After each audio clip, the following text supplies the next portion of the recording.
Hello to everybody watching. This is JeanBookNerd.com. We are holding interviews here at San Diego Comic-Con 2018. I have here Matthew Holm with me. He is the author of the BABYMOUSE Series. Matthew, thank you for sitting with us. Absolutely. Thanks for having me. How's your Comic-Con been so far? It's been great. This is my first time out on the floor, though, since I got here. Really? It's a little overwhelming. It took me about half an hour just to sort of push through. Day 3, I know. I managed to dodge it. I had panels everywhere but here, so. Well, tell us about some of your panels. So I do kids comics, so I had a lot of cool panels with other kids comics creators, sort of talking about how the whole industry is changing and growing.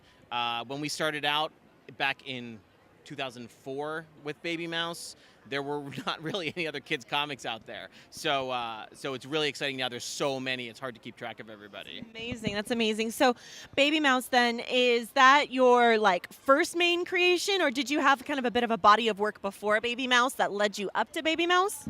BABYMOUSE is really my first thing out of the gate. I work with my older sister Jenny.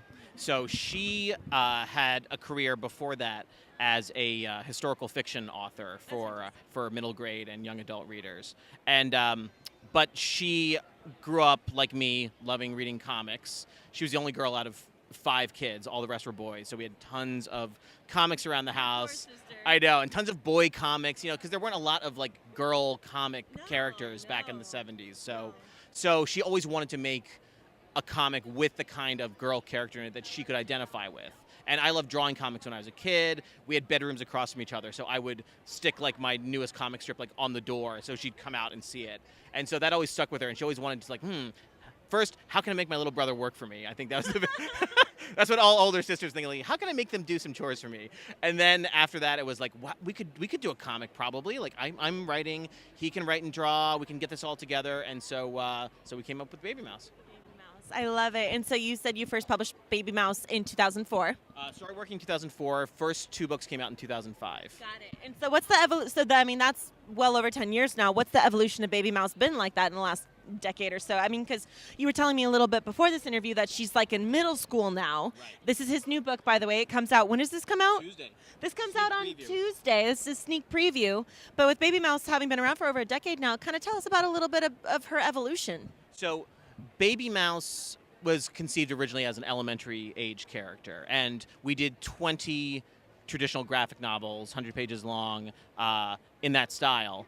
And we've been doing this long enough now that now we'll be out at cons or book conventions and things and have teenagers come up to us, or college kids, and say oh, I read BABYMOUSE when I was a kid. And we're like, when you were a kid? We haven't been doing this that long. So one of the things we've seen over the years is that we have these readers. They're with BABYMOUSE through 2nd, 3rd, 4th, 5th grade, and then they go to middle school and they're oh, well, I guess it's not cool to read BABYMOUSE anymore. And so we're they're still reading. There's great stuff that they could read. It's but what if BABYMOUSE was in that world with them, going through the same kinds of problems they're having? And so we evolved it a little bit and switched up so there's a little bit more text. So it's sort of one of those hybrids where it's a mix of text and comics. So as I've thumbed through it, it kind of reminded me a little bit of Arthur, just because it's the animal style of the animals doing people things. Right. What would you compare it to? What are some genres and things that it would kind of fit seamlessly into that would be a good comparison? Oh gosh. Well, or things that would channel almost. The things that we read growing up, I read a ton of newspaper comic strips. So Peanuts with Charlie Brown and Snoopy, Garfield, which everyone goes through a Garfield phase. But one of my first. But Calvin and Hobbes too, that was really big. My sister was a huge fan of that. And so yeah, just that sort of timing and humor I like to work with in my comics. And, animals are they're sometimes a lot more interesting to draw than people. We're around people all the time. It's much more fun if everyone was talking animals. I feel like that's what books are for. You do get books that are realistic and, nonfiction, but if I'm going to sit down and read a book, I want to be entertained. I want it to be something that's not of this world. And obviously talking animals, that doesn't exist. Well, this is awesome. I'm so excited that this is coming out for you. So you touched on your background and how you got started. everyone kind of has like a bit of a linear timeline, and everything snowballs into one thing, and then you find yourself at San Diego Comic-Con 2018 with your next book. Right.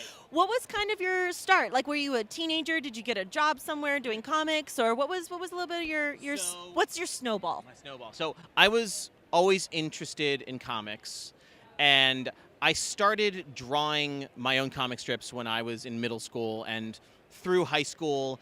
And I kept looking. I didn't think that there was any possible way to make a living drawing comics, because my parents were both medical people. My dad was a doctor, mom was a nurse, So like they didn't conceive of the idea of drawing comics as being a way to make a living. So I was always trying to sneak ways to I'm like, how could I get some more comics into my life as I'm going along? And so I did like them for my senior art project. I had in my senior year of high school a mentorship where I shadowed a political cartoonist from the Philadelphia Inquirer newspaper. And then when I went to college, I drew cartoons for the school newspaper, political cartoons, and I just kept finding ways and times to draw them. And when I got to New York City, I was actually working for Country Living magazine, writing stories about redecorating kitchens and collecting antiques and that sort of thing. I mean, do you watch the Home Network channel? All the time, Yeah, yes. yeah. Yes, we're always we actually just this week bought a house that is a fixer-upper, and So you're gonna flip it and we're not gonna be flipping it, but it that would be more comforting on some level, because it was a bit of a mess when we moved in. So we're like, oh no, maybe we should just flip it and get out. But yeah, so you got a job at the magazine. Got the job at the magazine, and I was helping my sister, because she was doing the historical fiction novels. I was helping her fact check her stories, because I was doing fact checking at the magazine. So you just did like all the work for your sister. I did, exactly. That's what little brothers are for. So then we started with BABYMOUSE, and it took us about 3 years of pitching that around to publishers before someone agreed to go with it. And who agreed to pick up BABYMOUSE? Random House. Awesome. Yeah, it was great. We worked with the editor and the art director there and tried to kind of figured out what our process would be, because they had never done a graphic novel before. We had never done one. I had done short comics before. So wait, were you Random House's like first graphic novel? Basically, yes. That's amazing. There wasn't back then. There was not really anything.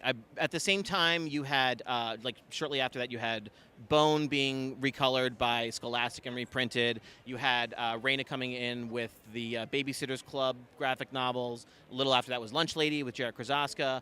But yeah, we were kind of like the first thing out of the gate, and so it was immediately like 0 to 60, because they're like, okay, this is fun. We'll start with 4 books, and we want them all within like 13 months. And I'm like, okay, how am I going to do that? So I moved up to my sister. She had a weekend house at that point, and so I moved out into the country and just lived there and just drew continuously for like 2 years, basically. Wow. So yeah, and so then it's kind of been nonstop ever since. So living the dream? Yeah, although I didn't imagine the dream would require so much like sitting in a room all by yourself. I mean, although that makes sense when you think about it, as like when you're an author and illustrator, that's really the skill set you need, is being able to sit by yourself in a room. Do you listen to music? Do you listen to podcasts while you draw? You know what I tend to do is I'll stream like old sci-fi stuff. So I just binged like in the background. In the background, because as they're kind of better than like really good TV, because they're sort of talking about everything that's going on screen. Yeah. You know, Star Trek, or like I just binged like 10 seasons of Stargate. You know, so. Are you a Stargate fan? Yes. Okay, well tell us about some. Okay, so we're at Comic-Con. We're in Comic-Con, Nerd Mecca. What are some of your fandoms? And what actually tell us about some of your inspirational points too. What are some things that have just inspired you and you've seen in your work? Because I know fandoms inspire all of us. Yeah. Well, so my biggest thing is Star Wars. That's like basically like my first memory as a kid. You know, I was born in '74, and I think my memories sort of began coming out of the theater after having watched Star Wars. So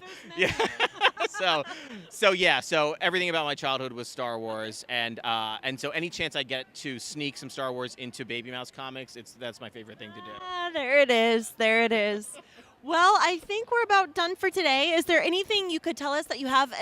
This one's obviously coming out, but anything else in the pipeline in the future that you want to talk about? Well, we have. I'm wrapping up the 3rd book in this series with BABYMOUSE. In the middle school series she has. Series, yes. I should be turning it in like next week probably, so that'll be coming out. So you have more drawing to do? More drawing to do. Yeah, and that's part of why it's been a quiet con. I've actually been locking myself in the hotel room drawing. So.